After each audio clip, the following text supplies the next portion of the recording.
અને આમ પકડી અને પછી શરૂ કરી દેવાનું. આ નીચેની જે આપણે ઓલી ઉપર વોલ્યુમ ને સ્વિચ હોય ને, જે આપણે અવાજ વધારીએ ને એ આપણે દબાવો ને એટલે ચાલુ થઈ જાય ઓટોમેટિક. નમસ્તે મિત્રો, ગુડ મોર્નિંગ અને સ્વાગત છે તમારું આપણા નવા બ્લોગમાં. અને આજથી ચેલેન્જ લઈએ છીએ કે 25 દિવસની અંદર મમ્મીને બ્લોગ બનાવવાનું શીખવાડી દેવાનું છે. કેમ કે મમ્મી ગઈકાલે કહેતા હતા કે મારે બ્લોગ બનાવતા શીખી જવું છે, કે આપણે કે ડેઈલી બ્લોગ કે મારે ચાલુ કરી દેવા છે. તો મમ્મીને મેં કીધું આજથી હું તમને શીખવાડી દઉં અને 25 દિવસની અંદર 25 દિવસ ડેઈલી આપણે વિડીયો બનાવવાનો અને આપણે અહીંયા અંદર મૂકી દેવાનો. લોકો જોશે, પછી લોકો કહેશે તમને કે કેવા લાગે છે વ્લોગ, કેટલો સુધારો વધારો છે અને 25 દિવસની અંદર કેવું ફેરફાર આવ્યો છે, મમ્મી વ્લોગ બનાવી શકે છે કે નહીં, બધી જ વસ્તુ આપણે જોવાની છે. તો ચાલુ ફટાફટ આપણે કરી દઈએ. જો હવે છે ને સૌથી પહેલા મોબાઈલમાં શું કરવાનું કે આપણે અહીંથી આમ કેમેરો ચાલુ કરવાનો. કેમેરો ચાલુ થઈ જાય ને એટલે જો આ કેમેરો ચાલુ કરું, બરાબર, આ કેમેરો ચાલુ. પછી આ વિડીયોના ઓપ્શનમાં જવાનું. વિડીયોના ઓપ્શનમાં જઈ અને આ રીતે આમ આપણે પકડવાનો, આપણે મોઢાની સામોસામ, બરાબર, જેટલી આપણે ઊંચાઈ હોય ને એની સામોસામ, અને આમ પકડી અને પછી શરૂ કરી દેવાનું. આ નીચેની જે આપણે ઓલી ઉપર વોલ્યુમ ને સ્વિચ હોય ને, જે આપણે અવાજ વધારીએ ને એ આપણે દબાવો ને એટલે ચાલુ થઈ જાય ઓટોમેટિક. અથવા તો અહીંથી આમ ચાલુ કરીને આમ કરશો ને તોય થઈ જાય. પછી આમ કરી અને જેમ કે તારે રસોઈ કરવો હોય કે પછી કંઈક ટીવી જોતા હોય કે શિવેન આવો હોય ને શિવેનને કંઈક આપણે રમતા હોય એની સાથે, તો એ બધો વિડીયો આ રીતના લેવાનો અને જે અહીંથી બોલો ને એ બધું એમાં રેકોર્ડિંગ થઈ જાય. આટલું જ કરવાનું. અને જે એમાંથી કટકા હશે ને વિડીયો ને એવું બધું એડિટ, અત્યારે તો હું એડિટ વ્યવસ્થિત કરી દઈશ, બરોબર. પછી ધીમે ધીમે મમ્મીને હું એડિટિંગ શીખવાડી દઈશ એટલે એને ઈ ફાવી જાય એમ.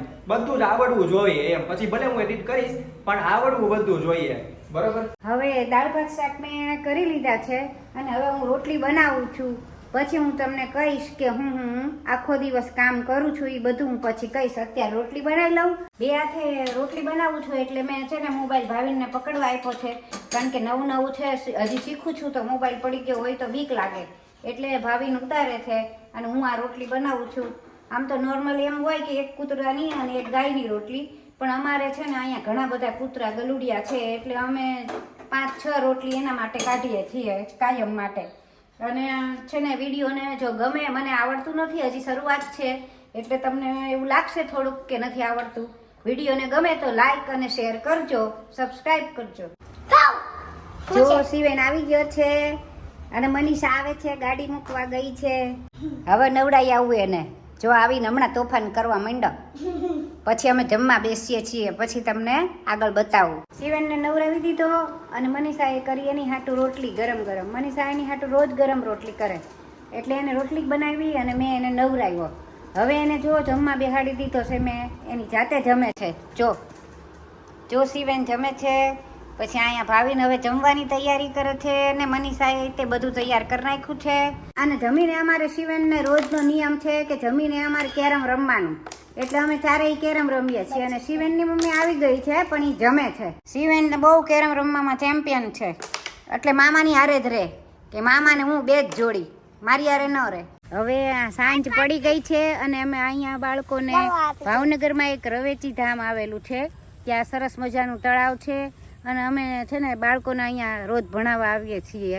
6 વાગે આવીએ અને 7:15 બધાને પછી રજા આપી દઈએ. ઝૂંપડામાં આ બધા ઝૂંપડપટ્ટીના બાળકો છે તો બતાવું તમને. જો આ છે રિયુ. હાય કર દે રિયુ, હાય કે તો હાય. જો કે પછી આ છે કાજલ, અસ્મિતા, આમ કરતો ત્યાં કેવલ, ભાવિન, મનીષા અને અમુક નથી આવ્યા હજી, એ બધા ઘરે છે. અને કોક તો પાછા એની મમ્મી કામ કરવા જાય એની હારે જાય છે. 15 જેવા હોય. હા, નહીતર 15 જેવા હોય. અને હવે બધાને રજા આપી દઈએ છીએ, રાત પડી ગઈ છે. બાય.